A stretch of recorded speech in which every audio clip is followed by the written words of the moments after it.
అధికారం కోల్పోవడంతో బీఆర్ఎస్ నేతల్లో నిరుత్సాహం ఆవరించింది. కొందరు పార్టీకి దూరం ఉండగా మరికొందరు కండువాలు మారుస్తున్నారు. కాంగ్రెస్ బీజేపీ వైపు చూస్తున్నారు. కేటీఆర్ ఇలాఖాలో ప్రధానంగా సిరిసిల్ల, వేములవాడ రెండు సెగ్మెంట్స్ లోనూ బీఆర్ఎస్ ప్రజాప్రతినిధులు, ముఖ్య నాయకులు కాంగ్రెస్ లో చేరుతుండటం గులాబీ పార్టీలో గుబులు పుట్టిస్తోంది. అధికారం మారిపోవడంతో బీఆర్ఎస్ నేతల్లో నిరుత్సాహం ఆవరించింది.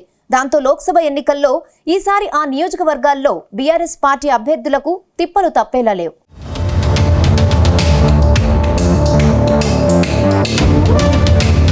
తెలంగాణలో అసెంబ్లీ ఎన్నికల ఫలితాల ప్రభావం లోక్సభ ఎన్నికలపై పడుతోందా అన్న అనుమానాలు వ్యక్తమవుతున్నాయి. బీఆర్ఎస్ అధికారంలో ఉన్నంతకాలం ఆహా ఓహో అన్న నాయకులు ఇప్పుడు కాంగ్రెస్, బీజేపీలో చేరిపోతున్నారు. ప్రధానంగా సిరిసిల్ల, వేములవాడ రెండు సెగ్మెంట్లలో బీఆర్ఎస్ ప్రజాప్రతినిధులు, ముఖ్య నాయకులు కాంగ్రెస్ లో చేరుతున్నారు.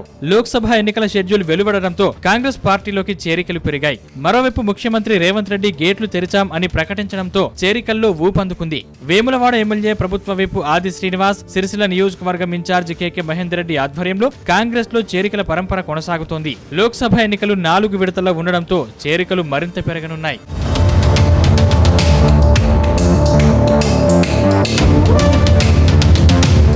లోక్సభ ఎన్నికల్లో కరీంనగర్ పార్లమెంట్ బీఆర్ఎస్ అభ్యర్థి మాజీ ఎంపీ వినోద్ కుమార్ కు సిరిసిల్ల, వేములవాడ సెగ్మెంట్ల నుంచి భారీగా మెజారిటీ దక్కాలన్న పట్టుదలతో హైకమాండ్ ఉంది. కానీ క్షేత్రస్థాయి నాయకుల్లో ఆ పట్టుదల కనిపించడం లేదు. సిరిసిల్ల, వేములవాడ రెండు సెగ్మెంట్లలో అనుకున్న స్థాయిలో బీఆర్ఎస్ కు ఓట్లు రాకపోవచ్చని భావిస్తున్నారు. ఇప్పటికే బీజేపీ, బీఆర్ఎస్ అభ్యర్థుల ఖరారు పూర్తవగా కాంగ్రెస్ అభ్యర్థిపై సందిగ్ధం నెలకొంది.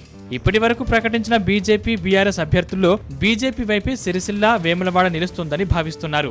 యువతలో మోదీ హవా కొనసాగుతుంది. 2019 లోక్సభ ఎన్నికల్లో కరీంనగర్ పార్లమెంట్ పరిధిలో సిరిసిల్ల నియోజకవర్గం నుంచి బీఆర్ఎస్ కు 70,482 ఓట్లు, బీజేపీకి 64,769 ఓట్లు, కాంగ్రెస్ కు 18,733 ఓట్లు, వేములవాడ సెగ్మెంట్ నుంచి బీజేపీకి 73,290 ఓట్లు, బీఆర్ఎస్ కు 47,399 ఓట్లు, కాంగ్రెస్ కు 15,606 ఓట్లు లభించాయి.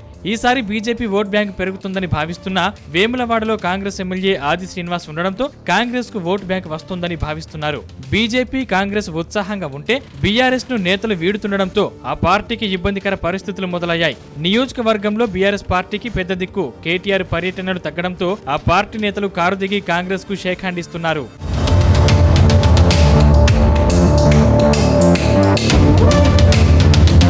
కాంగ్రెస్ అధికారంలోకి రావడం, బీఆర్ఎస్ నేతలపై అసంతృప్తితో ఉండడంతో ఆ పార్టీ శ్రేణులు గులాబీ పార్టీకి దూరంగా ఉంటున్నారు. సమావేశాలకు హాజరు కావడం లేదు. సిరిసిల్ల మున్సిపల్ కౌన్సిలర్లు కూడా బీఆర్ఎస్ పార్టీని వీడనున్నట్లు ప్రచారం జోరుగా సాగుతుంది. ఇటీవల కౌన్సిలర్లను బుజ్జగిస్తూ టూర్లకు కూడా తిప్పారు. వీరితో పాటు బీఆర్ఎస్ లో కీలకంగా పనిచేసిన పలువురు నాయకులకు సరైన గౌరవం దక్కడం లేదని కాంగ్రెస్ లో చేరడానికి సిద్ధమవుతున్నట్లు తెలుస్తోంది. బీఆర్ఎస్ నేతలు వ్యూహాత్మకంగా కాంగ్రెస్ లో చేరుతున్నట్లు తెలుస్తోంది. లోక్సభ ఎన్నికల తర్వాత సర్పంచ్, ఎంపీటీసీ, జెడ్పీటీసీ, మున్సిపల్ ఎన్నికలు రానున్న నేపథ్యంలో కాంగ్రెస్ వైపు ఎక్కువగా మొగ్గు చూపుతున్నారు. పార్లమెంట్ ఎన్నికల్లో చురుకుగా పనిచేస్తే స్థానిక సంస్థల్లో అవకాశం ఉంటుందని భావించి బీఆర్ఎస్ నాయకులు కాంగ్రెస్ వైపు ఆసక్తి చూపుతున్నట్లు ప్రచారం సాగుతోంది.